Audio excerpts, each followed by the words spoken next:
అందరికీ శుభోదయం.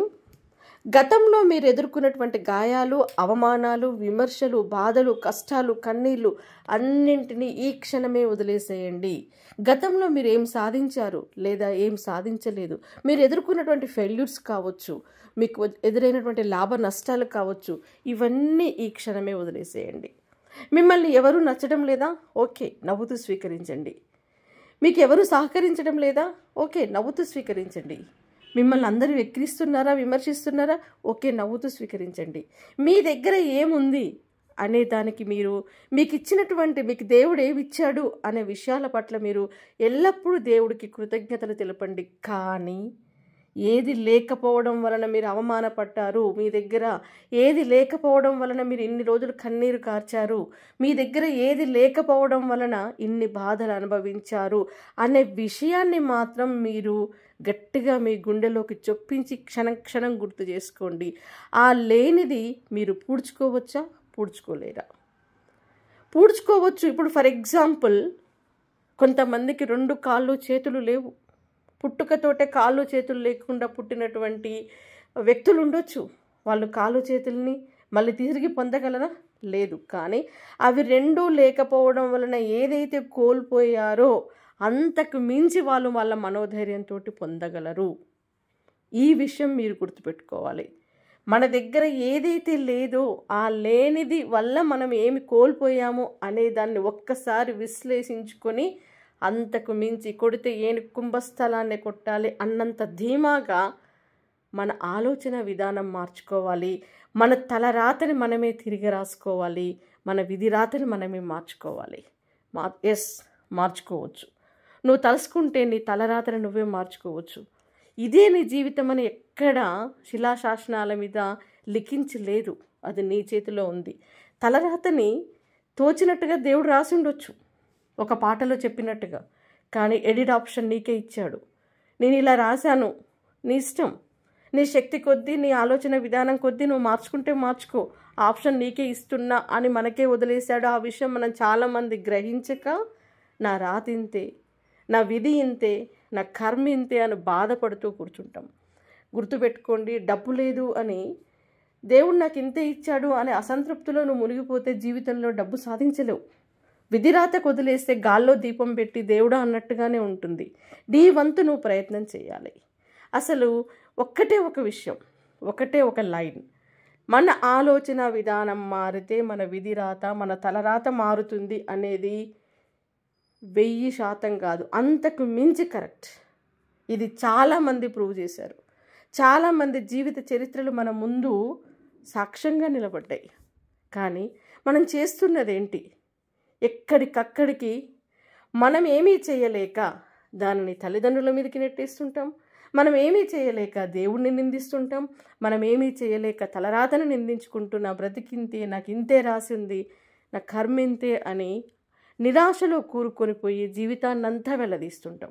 గుర్తుపెట్టుకోండి, ఒక దగ్గర మీకు ఫెయిల్యూర్ ఎదురవుతుండొచ్చు, కానీ మీరు తలుచుకుంటే, మీ ఆలోచన విధానం మార్చుకుంటే అంతకు మించి మీరు సాధించగలరు.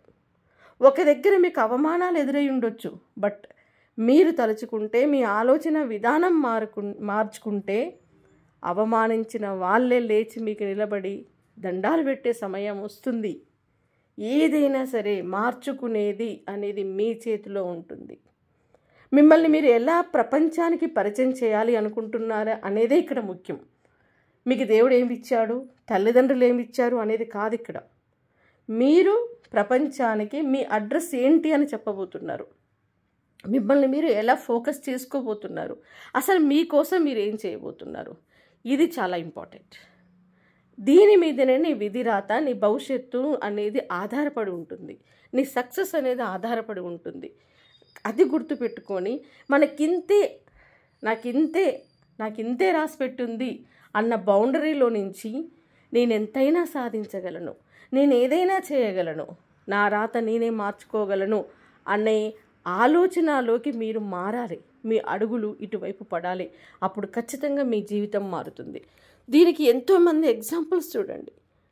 ఒక్కొక్కరు ప్రపంచాన్ని మనకు అనిపిస్తుంది, పెద్ద పెద్ద యాక్సిడెంట్స్ అయిపోయి, వెన్నెముక ఇరిగిపోయి చక్రాల కుర్చీకే పరిమితమైనటువంటి వాళ్ళు గొప్ప గొప్ప మోటివేషనల్ స్పీకర్స్గా ఎదిగారు.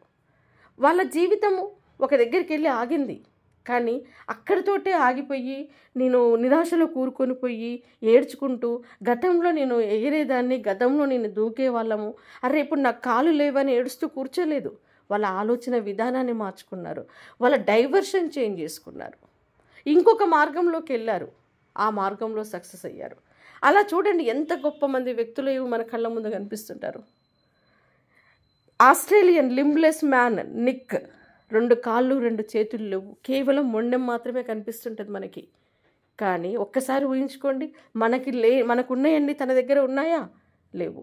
ఒక్కసారి ఆలోచించండి, 2 కాళ్ళు 2 చేతులు లేనటువంటి వ్యక్తే నేను చేస్తా, నేను సాధిస్తా, ఇది నా జీవితము అని ప్రపంచానికి పరిచయం చేసుకున్నప్పుడు మరి అన్నీ ఉన్న మనం ఇంకెన్ని ఛాలెంజెస్ చేసుకోవాలి?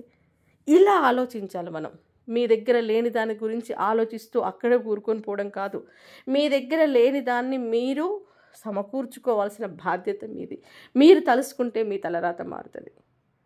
కోమల గణత్ర చూడండి, ఆ అమ్మాయికి ఎప్పుడో 10th క్లాస్ బిఫోర్ మ్యారేజ్ అయిపోయి జీవితంలో ఆ చిన్న వయసులోనే వివాహమయ్యి అత్తగారింటికి వెళ్ళిపోయి అక్కడ అష్ట కష్టాలు పడి ఒక ఉమెన్ ఎన్ని రకాలుగా నరకం అనుభవించాలనో అన్ని రకాలుగా అనుభవించి తిరిగి తల్లిగారింటికి వస్తే చుట్టుపక్కల వాళ్ళు అమ్మలక్కల యొక్క సూటిపోటి మాటలు, అవమానాలు భరించలేక ఒక ఆశ్రమానికి వెళ్ళి టైలరింగ్ నేర్చుకొని అక్కడే ఉండి జీవితాన్ని కేవలం ఏదో నా పొట్టకూటి కోసం టైలరింగ్ నేర్చుకుంటున్నాను, సరేలే అమ్మగారికి అత్తగారికి భారం కాకుండా బ్రతుకుతున్నాను అని ఆగిపోలే. ఎక్కడ 10th క్లాసు, ఎక్కడ IAS ఆఫీసర్? ఒక్కసారి ఆలోచించండి. తన రాత ఇంతే అని అత్తగారింట్లో మగ్గిపోలే, తన రాత ఇంతే అని అమ్మగారింట్లో చుట్టుపక్కల వాళ్ళు అవమానిస్తున్నటువంటి మాటల్ని భరిస్తూ అక్కడే ఆగిపోలే. నా రాతను నేను మార్చుకుంటా అని అడుగు బయటికి వేసింది.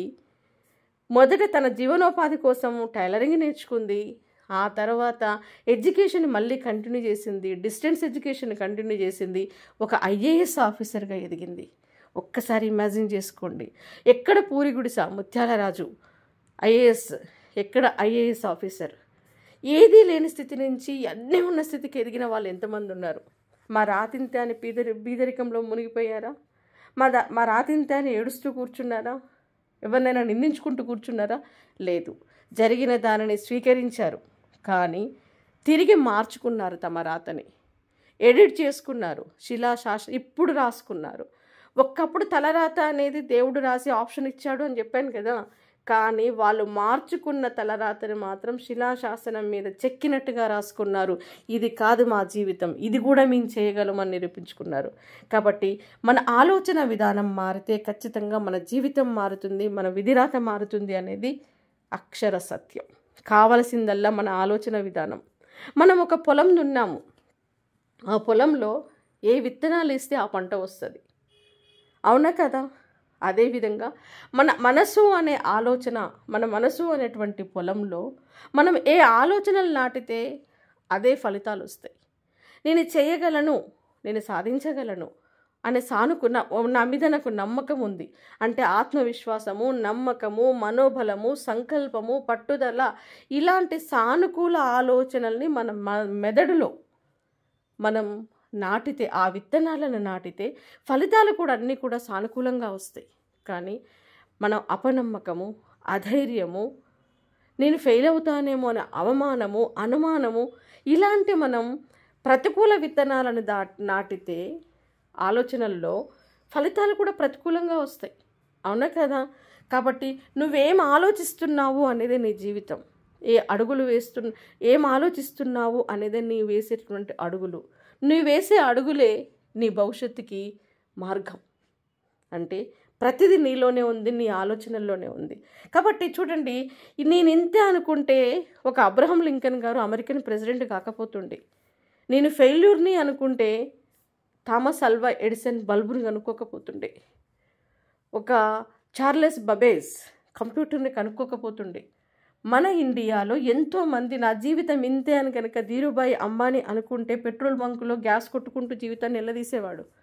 కానీ ఎవరికి వాళ్ళు తమ జీవితాన్ని, తమ రాతని, తమ నుదిటి రాతని తామే మళ్ళీ మళ్ళీ లిఖించుకున్నారు. తమ నుదుటి రాతను తామే ఎడిట్ చేసుకున్నారు, తమకు నచ్చినట్టుగా గొప్పగా రాసుకున్నారు. నీకు ఒక వైట్ పేపర్ ఇచ్చేసి నీ గురించి నువ్వు రాసుకో అంటే నెగిటివ్గా రాసుకుంటావా? నీ గురించి నువ్వు రాసుకో, ఒక గొప్పగా ఊహించుకొని రాయి అంటే ఎంత అద్భుతమైనటువంటి కళలు నువ్వు వైట్ పేపర్ మీద రాస్తావు. మరి నువ్వు రాసినటువంటి రాతల్ని నిజం చేసుకోవడానికి నువ్వు కష్టపడలేవా? నువ్వు ఒక చిన్న అవకాశం ఇచ్చి వైట్ పేపర్ మీద రాయమంటేనే అంత గొప్పగా నీ గురించి నువ్వు రాసుకుంటావే. మరి నీ జీవితం, సుదీర్ఘమైనటువంటి జీవితం గురించి నువ్వు రాసుకో, నువ్వు మార్చుకో, నువ్వు ఆలోచించుకో అంటే ఇంకెంత గొప్పగా రాసుకోవాలి. కాబట్టి జీవితం నీ చేతిలో ఉంది. నువ్వు తలుసుకుంటే నీ తలరాత నువ్వు మార్చుకోవచ్చు. కూలీ నుంచి గొప్ప గొప్ప వ్యాపారవేత్తలుగా ఎదగొచ్చు, బీద నుంచి ధనికులుగా మారొచ్చు, ఏది లేని స్థితి నుంచి ఉన్న స్థితికి మారొచ్చు, ఫెయిల్యూర్స్ నుంచి సక్సెస్ఫుల్ పర్సన్గా మారొచ్చు. నీ దగ్గర ఏదైతే లేదో అన్నిటిని నువ్వు సమకూర్చుకోవచ్చు. ఎక్కడైతే అవమానించబడ్డావో అక్కడే నువ్వు కొనియాడబడవచ్చు, ఎక్కడైతే ఎదురు దెబ్బలు తిన్నావో అక్కడే నిలబడి చూపించవచ్చు, ఏది కోల్పోయావో అక్కడే నువ్వు నిలబడవచ్చు. ప్రతి చోట పెరిగి విరిగిన అలా నీకు ఆదర్శం కావాలి. కింద పడ్డ ప్రతిసారి లేచి నిలబడారు. ఎక్కిరించినప్పుడు ఇది కాదు నా జీవితం, మీరు చూస్తూ ఉండండి, నీకు మీదేంటో చూపిస్తాను అనే ఛాలెంజ్ విసురుకోవాలి. ప్రతి చోట నిన్ను నువ్వు నిలబెట్టుకోవాల్సినటువంటి బాధ్యత నీదే.